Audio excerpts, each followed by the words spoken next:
could get a little nasty.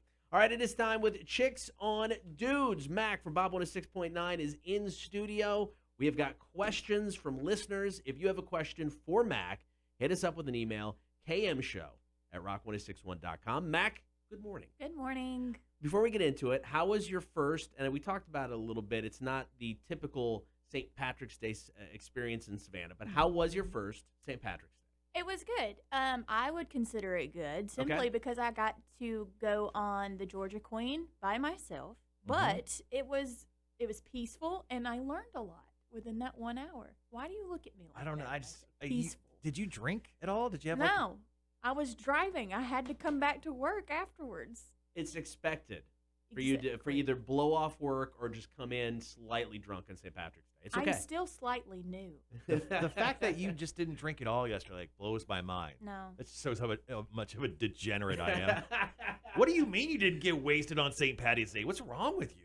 You know what? Always next year. She's from Alabama. I ask that question of myself every day. All right. Are you ready for question number one? Yeah. All right, here we go.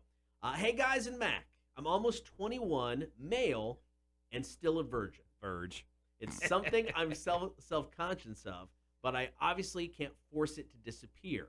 Most of the people I encounter already have experience with 3 to 5 people, so I don't know if I should actually worry about being inexperienced or if I'm just in my own head and feeding into my anxieties.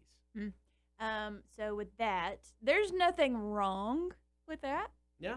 It just depends on who you encounter, I guess. And if you encounter somebody who's like, what's wrong with you? You're a virgin at the age 21. Don't hang out with them. Or don't waste your time with them. I mean, I can't imagine anybody, a guy or a girl, in this day and age, that being a big deal anymore. You know? I mean, growing up, you're a virgin, you made fun of. But, I mean, at this point in time, what are you, 12? Right. I mean, come on. Exactly. You're not going to be immature about it. I would be. Yeah, I mean, you would. I would definitely call this person out for still being over. At 21 years old. I mean, what do you just haven't? What have you lived in your parents' house your entire life? Get out, see the world. You haven't make some mistakes. You haven't had an opportunity. Find yourself in an alley somewhere late at night. Something will happen eventually. And the story of Marshall's how he lost his virginity is now known by everybody. We'll talk about that later on the stream. I know with a 21-year-old guy, still a virgin, should he feel self-conscious? Probably not. Right.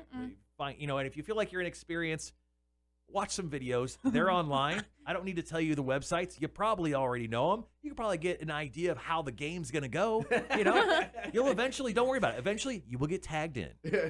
And there may be multiple people, depending on how weird you want to get. I mean, really? For the first time, why not? Why? Go all the way in. You can probably, and some people sell their virginity. Maybe this is a money-making opportunity for them. I'm not saying like prostitute himself out, but go somewhere classy like Craigslist and sell your virginity. Right? That's what I would do. Okay. Craigslist.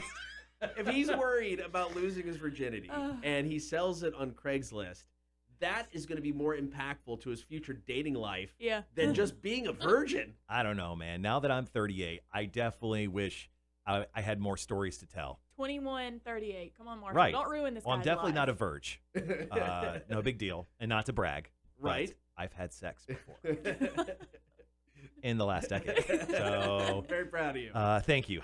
No big deal. But yeah, I mean, for a guy like this, I don't think he should be self-conscious. No, but also, don't. I would make it into a money-making opportunity, but also I'm that type of guy. I love side hustles. This is the most bizarre side hustle ever. It's a one-time only thing. It's a one-time thing. So yeah, I don't think it's that big. I mean, just loosen up. I mean, go out and get yourself out there a little bit more often. Try, just to interact with people. And like you said, eventually, it will happen. You'll find yourself in an alley, right, Mac? That's right. And now we know how our first St. Patrick's Day in Savannah really went. Yeah. All right. We got more Chicks on Dudes coming up with Mac. 2 more questions to go. Here's brand new Offspring. Let the bad times roll. It is the Cotter and Marshall Show, Rock 106.1.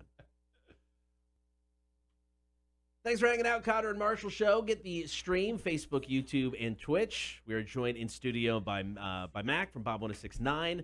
It is Chicks on Dudes. If you got a question that you're just kind of scared to ask somebody face-to-face, you can email it in, kmshow@rock1061.com, and then Mac will answer your question. And we call this segment Chicks on Dudes because at this very moment, we have turned into 3 gal pals. We are just a couple of gals in the office talking about relationships. So here is our next question. Mac, please address this. Okay.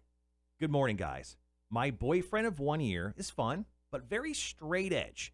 Every time I try to sext him, he says something like hot or something like that. How do I get him to sext me back? Go find somebody else because I am not a fan of one-worded responses, especially in those kind of situations. So just words like hot or okay or cool would not fly with you. Or the letter K. Don't do it. Okay, so question then. One-word responses are bad.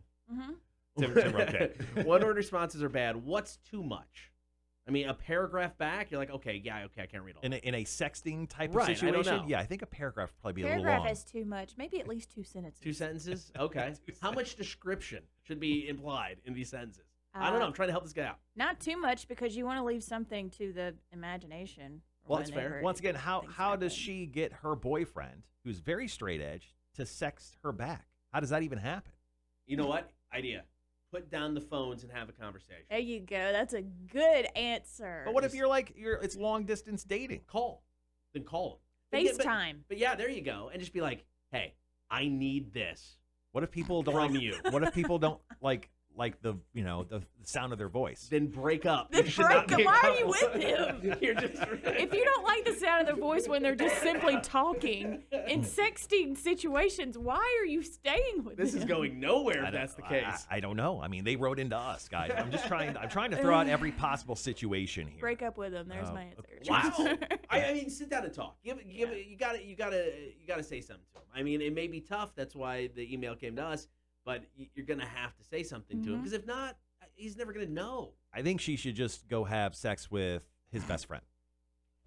What good's that gonna do? And then she sends him like a picture of it, Right. and say, "How hot is this?" What we should do is hook her up with the guy from the first question, and There then you all go. problems Okay. are solved. All right, we'll connect. Look at this. We'll connect them on the emails. Mac coming through. All right, we have one more question for Chicks on Dudes this week. Cotter, you got this one? I do. Okay. What's up, guys? And Mac, I just started seeing this guy, and he has a beard. Sounds awesome. He's super handsome, but I feel like he's tricking me with his beard. Just curious to see if you guys think having a beard is cheating and actually make you more handsome, making you more handsome than you are. So is the beard hiding something? I think is what. Yeah, my beard is definitely hiding something. Your lack of a chin. My huge lack of a chin. What do you think, Mac? I actually had a conversation with a guy friend about this very same subject. He actually sent me a funny TikTok video of whatever. I think that it's not the end of the world. Okay. I think you should accept him. Well, it just really depends on how long you've been dating him. Accept him for what he looks like with or without a beard. They just started seeing each other, so it's new into the Okay. relationship. Give it a chance. It grows back. I don't really know. I mean, if you don't like beards, then you need to go. If you like people without beards, if you don't like people, this has become a conundrum. We could tell. Do you like beards, Mac? Are Yeah. you guys with the beards okay? I mean, I don't think it was okay. When I had a beard, I usually grow my beard when I gain weight, so I hide my chins. You know what? There it is. That's the truth, folks. That's Here it why comes. when I have a beard, After years, the real story comes out. I hide it. So you know when I tend to lose weight, I tend to shave off my beard. That's usually how that goes. So am I trying to hide something from maliciously from somebody? No. I just don't like the look of multi-chins. But just to answer the question honestly, yes, a beard is cheating. We are. No, I wouldn't go that far. No, It's a not cheating. beard is cheating in so many ways. I mean, No. it's not like cheating on a significant other. It's like cheating in the fact that we're hiding how fat we are. I feel like some of this is her fault, though. It's a cheat code. Why is some of it her fault? Because, I mean, when you start dating somebody who has a beard, first thing that's going to come to my mind is, okay, he's going to look different without that beard one day. And you have to be okay with that. I am hideous. I am like the Phantom of the Opera. I take off the mask and it's like, ugh, with me without a beard. You don't want this. So my dad had a beard when he met my mom, and he kept that beard for over 30 years. because she, at that point, did not want him to shave it because she was scared. She didn't know what was underneath. Of what was underneath, because Absolutely. she was like, I don't want him to look like his brothers. So she was scared. He finally shaved and it looks fine. But I get it. I mean, maybe it's more of a fear thing as to what's under there. But I don't know. Maybe it's just best to leave it covered. It's the fear of the unknown. Leave that beard on. All right, guys. If you have any questions for Mac, hit us up. KM Show at rock1061.com. Mac, thank you very much for stopping by. You're welcome. All right, Chicks on Dudes. We'll be back next Wednesday with another segment. Coming up next, Marshall's Music News. Me. Connor Marshall Show, Rock 1061.